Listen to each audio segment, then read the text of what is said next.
Ini kita akan belajar tentang materi uji komparasi atau uji beda atau juga sering disebut dengan uji T.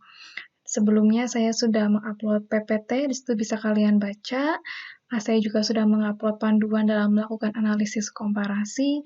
Nah, di sini ada 4 jenis uji komparasi, yakni meliputi paired sample t-test, kemudian one sample t-test, independent sample t-test, dan yang terakhir adalah one-way ANOVA. Oke, dan sekarang saya akan memberikan contoh cara melakukan paired sample t-test untuk yang pertama. Jadi di sini kita akan menggunakan daftar nilai komputer statistik mahasiswa manajemen Universitas Negeri Semarang. Oke, di sini datanya ada 30 data mahasiswa. Untuk yang pertama kita akan melakukan uji paired sample t-test. Oke, di sini saya sudah membuka datanya untuk data SPSS untuk uji komparasi. Jadi yang pertama, sebelum saya membuka data ini, jadi otomatis pertama saya akan menginput datanya sesuai yang sudah diajarkan pada minggu ke-9. Pada minggu pertama untuk materi SPSS, di sini saya melakukan beberapa penyesuaian, contohnya pada saat memasukkan data jenis kelamin. Di sini kita melihat value-nya, kita beri 1 untuk pria dan 2 untuk wanita. Kemudian untuk jurusan juga kita beri value 1 untuk jurusan AP dan 2 untuk MP. Kemudian untuk kelas, di sini ada 3 jenis kelas, kita beri 1 menandakan kalau mahasiswa tersebut adalah kelas reguler, 2 itu kelas ekstensi, dan yang ketiga adalah mahasiswa transfer atau kelas transfer. Oke, jadi silakan kalian buat datanya seperti ini. Kemudian untuk yang pertama, untuk paired sample t-test, caranya adalah di sini kita akan menguji apakah ada perbedaan hasil antara pretest dan posttest pada mahasiswa di Universitas Negeri Semarang. Oke, jadi kita akan menguji apakah ada perbedaan hasil antara pretest dan posttest. Di sini kan yang pertama datanya tentang nama, umur, jenis kelamin, jurusan, kelas, dan nilai saat mereka mengadakan ujian pretest dan posttest. Oke, jadi yang pertama saya ulangi lagi, kita akan mencari tahu perbedaan hasil pretest dan posttest mahasiswa di Universitas Negeri Semarang. Yang pertama klik Analyze, kemudian pilih Compare Means, kemudian kita memilih Paired Sample t-test. Oke. Karena di sini kita akan mencari tahu apakah ada perbedaan nilai pada saat pretest dan posttest, maka di sini kita akan memasukkan pretestnya ke variabel yang pertama dan posttestnya ke variabel yang kedua. Oke, setelah itu kita klik Options. Kita sudah memilih di sini confidence intervalnya 95%, atau kita bisa katakan alfanya berarti 5% atau 0,05, seperti yang sudah diajarkan sebelumnya di statistika ekonomi. Kemudian kalau sudah kita klik OK.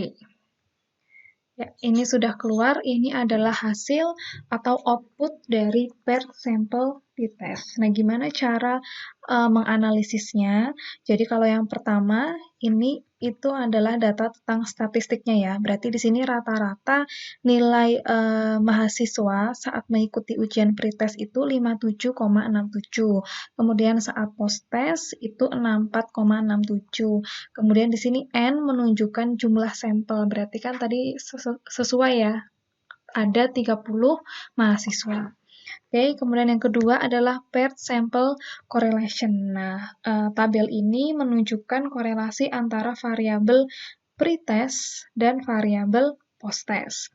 Korelasinya gimana? Di sini kita bisa melihat pada nilai signifikansinya. Di sini kan signifikansinya itu 0,777. Nah, di sini karena nilainya lebih dari probabilitasnya, yakni 0,05, karena tadi kita sudah memilih confidence intervalnya kan 95%, berarti alfanya 0,05. Karena di sini 0,777 lebih besar dari 0,05, maka dapat kita simpulkan bahwa tidak ada hubungan antara variabel pretest dan variabel posttest. Oke, di sini analisis yang paling penting itu berada pada tabel yang terakhir, yakni tabel paired sample test. Nah, di sini dalam menginterpretasikannya, sebelumnya kita harus membentuk hipotesisnya dulu. Hipotesisnya itu apa? Ini sudah saya tampilkan juga di file analisis komparasi. Jadi di sini kita membuat hipotesisnya ada H0 dan H1. Jadi di sini H0-nya adalah tidak ada perbedaan rata-rata nilai pretest dan posttest. Jadi H0 itu pasti selalu tidak ada perbedaan. Kemudian H1-nya adalah ada perbedaan rata-rata nilai pretest dan posttest.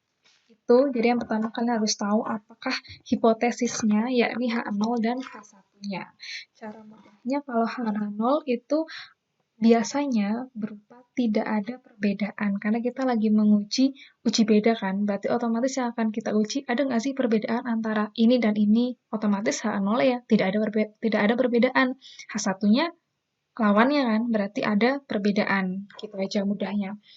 Kemudian di sini pedomannya, jika nilai significance to tell-nya yang sebelah sini kurang dari 0,05, di sini kita akan menolak H0 atau kita reject H0. Tapi jika nilai significance to tell-nya lebih dari 0,05 atau lebih dari nilai alfa, maka kita akan accept H0 atau menerima H0. Nah, di sini kita lihat nilainya kan 0,001 dan ini nilainya kurang dari 0,05. Karena kurang dari, maka kita akan mereject H0 atau kita akan menolak H0. Maksudnya apa? Ketika kita menolak H0, tadi kan H0-nya dinyatakan tidak ada perbedaan rata-rata nilai antara pretest dan posttest. Ketika kita menolak H0, berarti kita setuju dengan H1 atau kita menerima H1. H1-nya apa? H1-nya ada perbedaan rata-rata pretest dan posttest. Berarti di sini bisa kita simpulkan, jika kesimpulannya yakni ada perbedaan rata-rata nilai antara pretest dan posttest. Nah, selain menggunakan nilai significance, kita bisa juga menggunakan nilai T-hitung di sini. Nah, di sini peraturannya atau rule-nya adalah jika T-hitungnya lebih dari T-tabel, maka kita menolak H0. Tapi kalau T-hitungnya kurang dari T-tabel, maka kita menerima H0.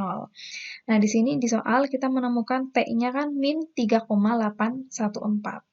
Nah, di sini artinya nilainya itu adalah negatif dan positif, artinya minus 3,814 dan plus 3,814. Nah, di sini T-tabelnya dari mana? Ini kalian bisa membuka lagi pelajaran sudah pernah diajarkan juga di statistika ekonomi, kemudian di ekonometrika juga kayaknya sudah pernah diajarkan juga. Jadi untuk mencari T-tabelnya itu kita pertama pakai degree of freedom. Degree of freedom-nya adalah N-1. Nah, di sini karena N-nya 30, berarti degree of freedom-nya 30 kurangi 1, yakni 29. Sedangkan alfanya yakni 0,05. Kalian bisa lihat di tabel, nilainya adalah 2,045. Nah, di sini karena 3,814 dan minus 3,814 berada pada daerah yang diarsir ini, maka kita bisa simpulkan bahwa kita menolak H0. Menolak H0 artinya kita menerima H1 ya. Artinya ada perbedaan rata-rata nilai pretest dan posttest. Jadi di sini mau kalian mengujinya menggunakan significance atau menggunakan nilai T itu sama aja hasilnya, sama-sama kalian menolak H0. Oke, itu untuk yang paired sample t-test. Sekarang kita akan menguji untuk yang kedua, yakni independent sample t-test. Nah, sekarang pertanyaannya sudah berubah, karena kan setiap jenis itu memiliki karakteristik sendiri. Ketika yang kedua ini kita mau menguji apakah ada perbedaan hasil pretest, jadi kita hanya mau menilai pretestnya antara mahasiswa jurusan AP dan MP. Jadi kan di sini kan tadi kalau kita lihat di value-nya, jurusannya itu ada dua jenis kan, ada AP dan MP. Nah, di sini kita mau tahu apakah ada perbedaan hasil pretest antara mahasiswa jurusan AP dan MP. Caranya gimana?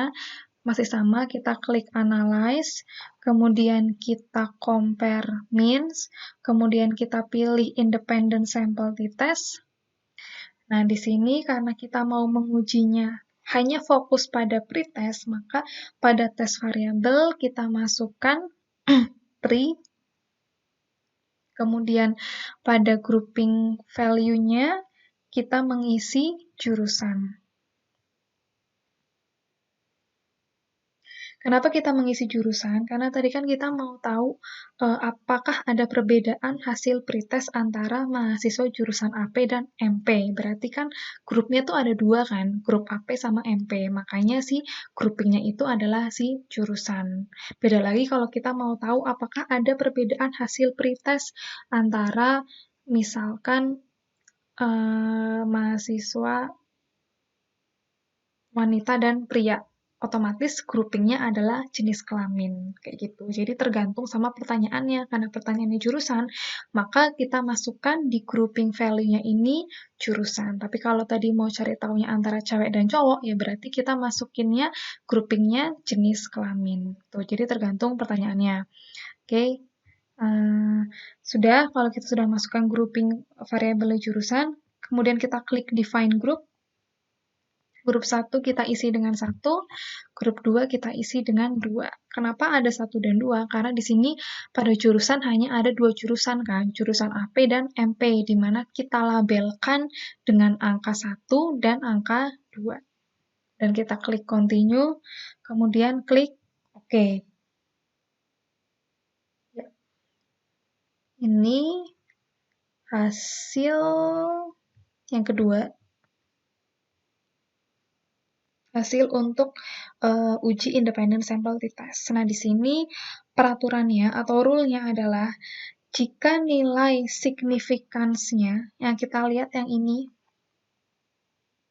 yang tabel yang kedua, yang independent sample test, kalau yang tabel pertama itu cenderung dia hanya menjelaskan tentang deskriptif statistiknya ya, jadi kayak rata-ratanya berapa, kemudian N-nya, kayak gitu. Yang ini kan juga kan, rata-ratanya berapa, N-nya, standar deviasi, dan lain-lain. Tapi yang kita fokuskan adalah tabel yang kedua di sini, yang independent sample test. Nah, di sini kalau nilai significance-nya atau two-tailed-nya itu, yang bagian ini,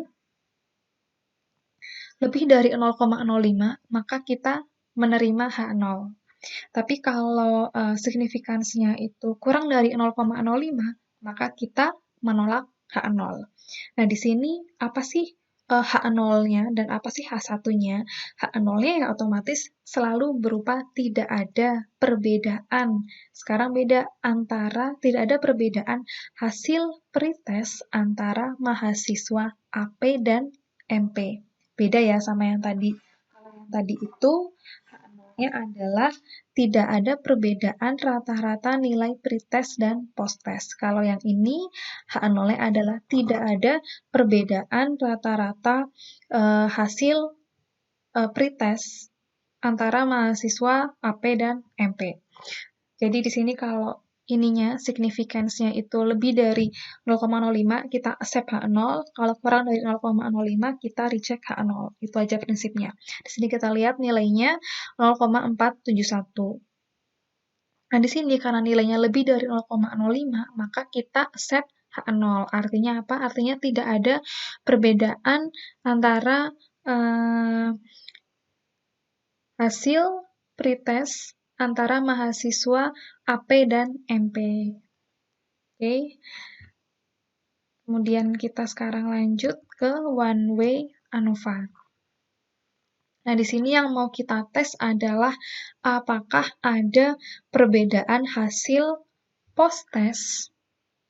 Jadi kalau yang tadi pretest, yang terakhir, sekarang kita mau cari tahu apakah ada perbedaan hasil post-test antara mahasiswa kelas ini ya, kelas reguler, ekstensi, dan transfer. Jadi di sini kita lihat kelasnya itu kan ada 3 jenis, reguler, ekstensi, dan transfer. Kita mau tahu ada nggak sih perbedaan hasil post-test dari ketiga jenis kelas tersebut. Yang pertama caranya analyze, kemudian compare means, pilih one way ANOVA. Oke, kemudian di dependent list-nya kita masukkan post-test, dan di faktornya kita masukkan kelas. Kenapa di dependent list-nya kita masukkan post-test? Karena di sini kita mau mencari tahu apakah ada perbedaan hasil post-test antara mahasiswa kelas reguler, ekstensi, dan transfer. Jadi yang mau dicari tahu itu kan nilai post-testnya kan. Nah, kenapa faktornya masukin kelas? Ya tadi karena kita mau cari tahunya antara kelas reguler, ekstensi, dan transfer.